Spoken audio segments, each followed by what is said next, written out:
Lodoy Tamus 74 tahun, merupakan pensiunan PNS warga Jalan Sulawesi, Kelurahan Pahandut, Kecamatan Pahandut, Kota Palangkaraya, Kalimantan Tengah.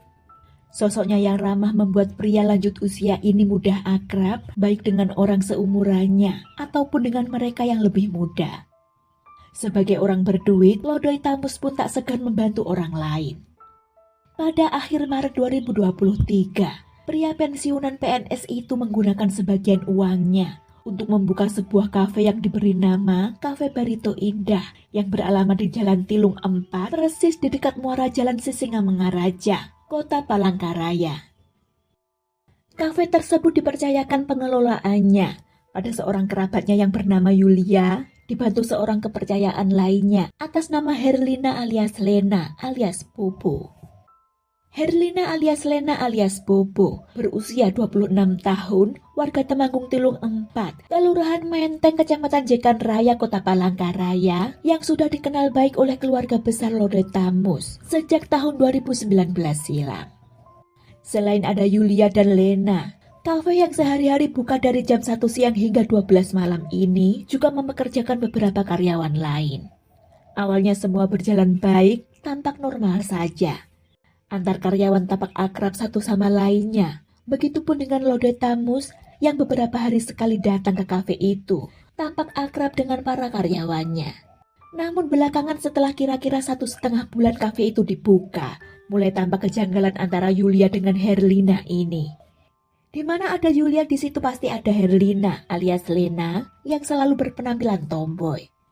Anak-anak si bos Lodoy Tamus pun yang melihat kedekatan Yulia dan Lena awalnya juga tak menaruh curiga. Hingga di suatu hari, tiba-tiba Lena tampak uring-uringan tanpa sebab yang jelas.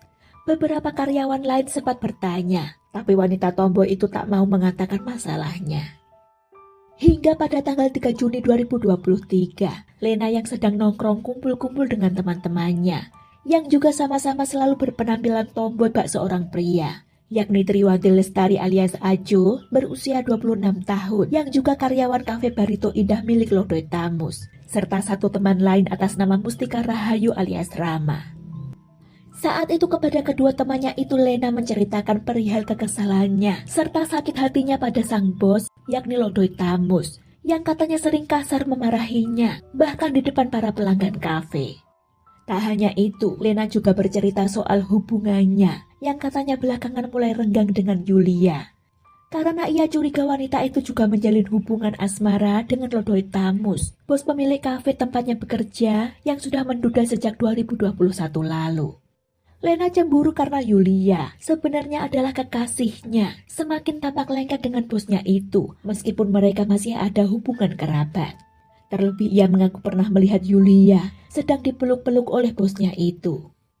Atas dasar alasan-alasan itulah, Lena mengajak Triwanti Lestari alias Ajo dan Mustika Rahayu alias Rama untuk membantunya menghabisi bosnya. Mendengar itu Ajo dan Rama yang merasa takut menolaknya langsung. Tapi 2 hari kemudian, tepatnya pada tanggal 5 Juni, Lena kembali mengajak 2 temannya itu untuk menghabisi bosnya Lodoy Tamus. Karena terus didesak, akhirnya Ajo dan Rama menyanggupinya. Lena lah yang akan mengatur rencana, 2 temannya itu hanya tinggal melakukan saja. Sebagai rencana awal, Lena dan Triwanti lalu menyampaikan pada bosnya Lodoy Tamus untuk mengajaknya ikut menghadiri pesta pernikahan keluarga Lena yang diadakan di Desa Timpah, Kabupaten Kapuas. Lodoy Tamus yang memang ramah dan suka menghadiri pesta-pesta itu pun akhirnya setuju ikut. Tanpa disadarinya, pesta yang dimaksud hanyalah fiktif belaka, karangan Herlina CS.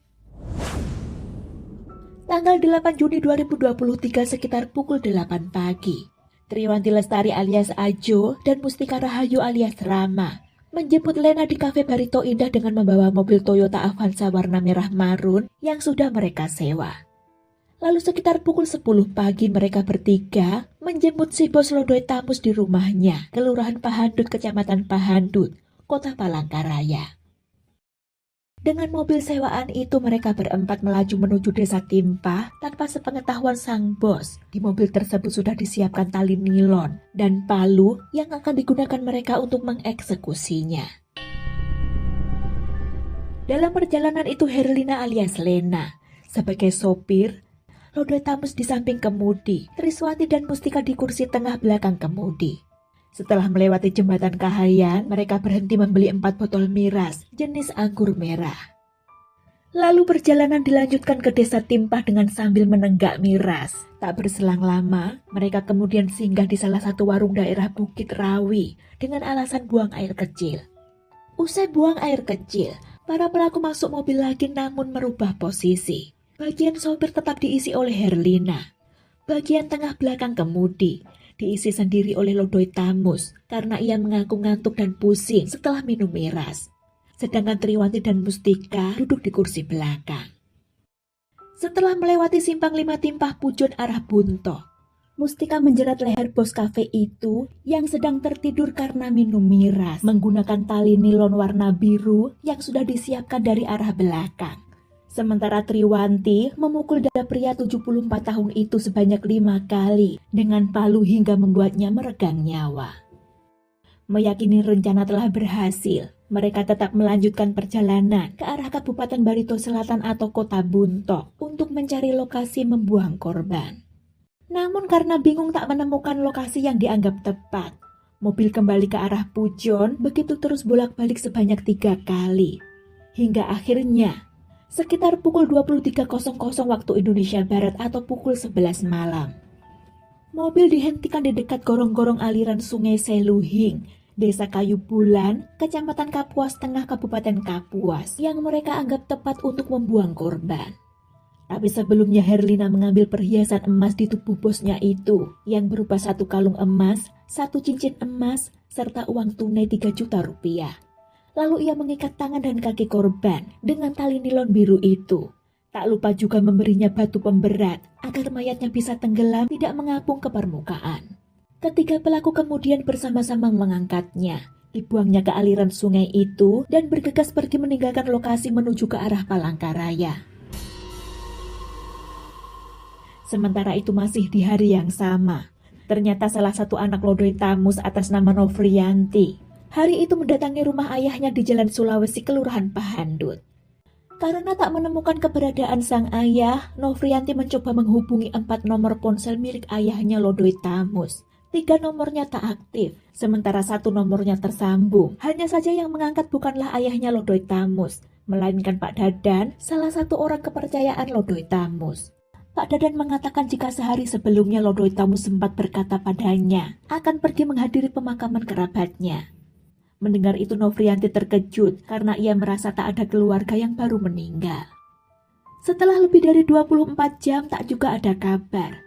Anak-anak maupun keluarga lainnya sepakat membuat laporan orang hilang ke kepolisian, juga menyebarkan ke sosial media masing-masing atas hilangnya Lodoi Tamus.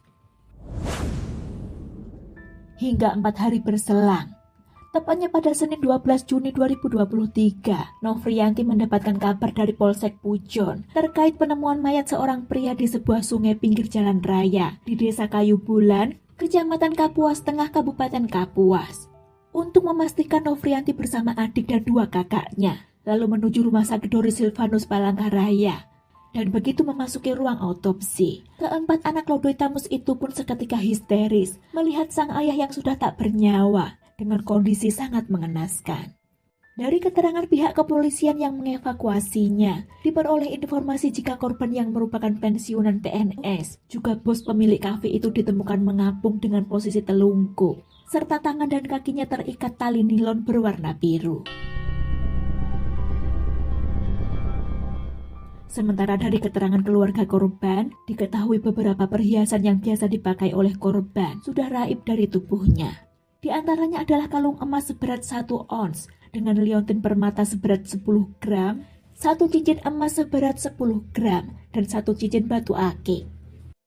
1 minggu penyelidikan, akhirnya pada Senin 19 Juni 2023 sekitar pukul 16.30, Herlina alias Lena alias Bobo ditangkap di kafe Barito Indah milik korban saat bekerja. Lalu pada pukul 21.00 tersangka Mustika Rahayu alias Rama ditangkap di kos Jalan G Opus 24. Dan selang setengah jam kemudian Triwanti Lestari alias Aju juga ditangkap di tempat kosnya di Jalan Bukit Raya 16A. Ketiga pelaku langsung mengakui perbuatannya di hadapan penyidik. Herlina lah yang menjadi dalang pembunuhan ini, juga yang mengatur semua strategi. Ia menceritakan motifnya menghabisi bosnya itu karena sakit hati, juga cemburu. Ia sakit hati karena sang bos sering bersikap tak baik padanya, bahkan memarahinya di depan pengunjung kafe. Selain itu, ia mengaku cemburu karena Yulia yang diakuinya sebagai kekasih ternyata belakangan menjalin hubungan dengan bosnya itu. Bahkan ia pernah melihat mereka berdua berpelukan dan bermesraan. Karena itulah, lalu muncul niatnya untuk menghabisi bosnya itu untuk membalas dendam. Namun dalam persidangannya, majelis hakim dikejutkan dengan keterangan saksi anak korban yang menceritakan jika Herlina lah yang diketahuinya menjalin hubungan asmara dengan Lodoi Tamu sang ayah. Saksi ini mengatakan jika Lodoi Tamu sendirilah yang bercerita padanya. Bahkan dari keterangan keluarganya ini, Lodoi Tamus pernah bercerita ingin menikahi Herlina dan ingin membeli rumah yang nantinya akan ditempatinya bersama Herlina setelah menikah. Tak hanya itu, pria pemilik kafe itu juga berkata pada anaknya bahwa ia ingin membeli mobil sendiri yang nanti digunakannya bersama Herlina. Tapi keterangan itu langsung dibantah oleh Herlina. Menurutnya, ia cemburu lantaran Yulia kekasihnya berhubungan dengan korban. Sementara pihak keluarga korban juga tetap kekeh mengatakan bahwa Herlina itulah yang memiliki hubungan spesial dengan ayah mereka, Lodoi Tamus, yang menjadi korban pembunuhan ini. Atas perbuatan keji tersebut, ketiga pelaku dijerat dengan pasal 340 KUHP tentang pembunuhan berencana. Dan pada sidang putusannya pada 5 Maret 2024 di Pengadilan Negeri Kapuas, hakim memvonis ketiga pelaku yakni Herlina alias Lena alias Bobo, Triwanti Lestari alias Ajo, dan Mustika Rahayu alias Rama, masing-masing dengan hukuman 18 tahun penjara, dikurangi masa tahanan. Putusan hakim ini membuat pihak keluarga kecewa karena vonis hukuman ternyata lebih ringan dari tuntutan jaksa yang awalnya menuntut mereka dengan hukuman penjara seumur hidup. Sekian kisah ini. Hayo, kira-kira si dalang pembunuhan ini sebenarnya cemburu pada siapa? Terima kasih banyak pada Anda yang sudah klik dan nonton video ini. Juga yang sudah tulis komentar, yang sudah ikhlas kasih like, serta yang bantu share. Sampai jumpa di lain hari, jaga diri ya, see you.